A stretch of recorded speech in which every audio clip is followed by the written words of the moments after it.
ওই স্লোগানটা একবার হোক। যারা ওয়াকাফের সময় আমাদেরকে দিল্লি যেতে বলেছে, সময় এসছে ভাই, রক্ত টকবক করে ফুটছে, তাদেরকে আমরা দিল্লি যাওয়ার রাস্তা দেখাবো।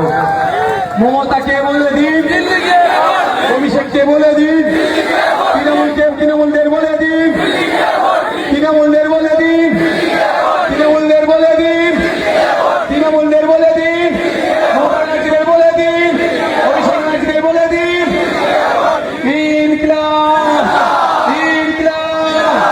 আগামী 29 এপ্রিল আসছে দিন, ভোট ভোট ভোট দেবেন কোনখানে, ভোট ভোট ভোট দেবেন কোনখানে, ভোট ভোট ভোট দেবেন কোনখানে। আগামী 29 এপ্রিল আসছে দিন। একটা কথা বলে শেষ করবো।